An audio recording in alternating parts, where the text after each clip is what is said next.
sini saya akan menjelaskan dari kelompok pertama, yaitu wawasan studi kelayakan bisnis. Kita menjelaskan tentang pengertian studi kelayakan bisnis.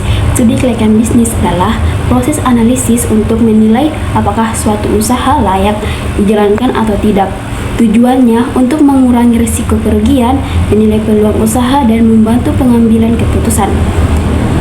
Aspek yang dianalisis meliputi aspek pasar, aspek pemasaran, aspek keuangan, aspek teknis atau operasional, aspek manajemen, aspek hukum. Adapun studi kelayakan bisnis membantu pelaku usaha menyusun strategi dan perencanaan bisnis yang lebih matang. Yang kedua, ide bisnis dan hubungannya dengan studi kelayakan bisnis. Ide bisnis merupakan gagasan awal dalam memulai usaha. Ide bisnis yang baik harus memiliki manfaat dan dibutuhkan pasar unik dan inovatif, serta menguntungkan dapat berkembang. Ide bisnis perlu diuji melalui studi kelayakan untuk mengetahui potensi keberhasilannya.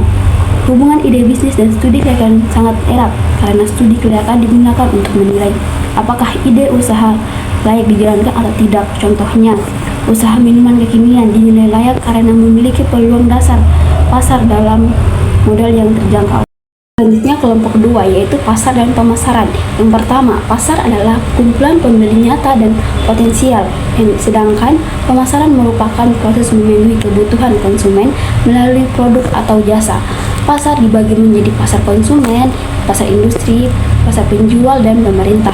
Segmentasi pasar dilakukan untuk membagi pasar menjadi kelompok tertentu agar pemasaran lebih tepat sasaran melalui targeting dan positioning. Permintaan adalah jumlah barang yang diinginkan konsumen, sedangkan penawaran adalah jumlah barang yang dijual produsen. Nah, yang kedua itu pemasaran bertujuan memenuhi kebutuhan konsumen melalui perencanaan, promosi, harga, dan distribusi produk. Marketing terdiri dari 4P, yaitu produk, price, place, dan promotion, serta berkembang menjadi 7P. Kepuasan pelanggan penting untuk meningkatkan loyalitas dan pembelian ulang. Audit efektivitas pemasaran dilakukan untuk mengevaluasi keberhasilan strategi pemasaran agar lebih efektif dan efisien. Kelompok 3, yaitu aspek yuridis dan aspek hukum. Yang pertama, aspek teknis, desain dan analisis produk. Desain produk bertujuan menarik konsumen dan meningkatkan nilai jual.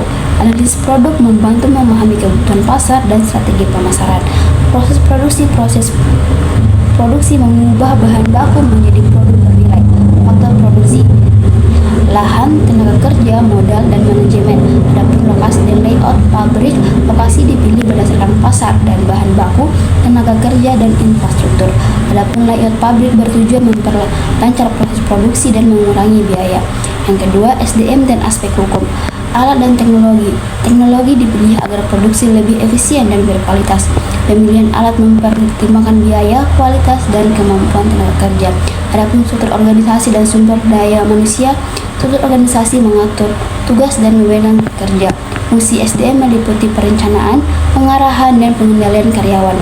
Badan hukum dan perizinan badan usaha dapat berbentuk PT, koperasi, atau KIVI. Perizinan usaha dilakukan melalui sistem OSS, AD, atau ART menjadi dasar aturan dalam organisasi usaha. Selanjutnya itu kelompok 4, aspek finansial dan aspek organisasi. Yang pertama, aspek finansial. Aspek finansial merupakan bagian penting dalam studi kelayakan bisnis untuk menilai apakah suatu usaha layak dijalankan dari sisi keuangan. Analisis keuangan meliputi kebutuhan dana, investasi, modal kerja, sumber pendanaan, serta proyeksi arus kas usaha. Adapun tujuan aspek finansial yaitu mengetahui tingkat keuntungan, kemampuan pengembalian modal, dan meminimalkan risiko kerugian usaha. Dalam UMKM, pengelolaan keuangan yang baik membantu usaha berjalan efektif, menjaga stabilitas operasional, dan meningkatkan peluang keberhasilan bisnis. Yang kedua, aspek organisasi. Aspek organisasi adalah wadah kerja sama untuk mencapai tujuan perusahaan. Aspek organisasi mengatur pembagian tugas, wewenang, dan tanggung jawab.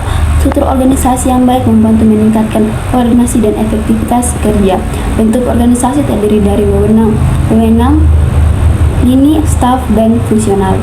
Selanjutnya kelompok kelima, aspek sosial dan aspek ekonomi. Yang pertama, aspek sosial dan ekonomi.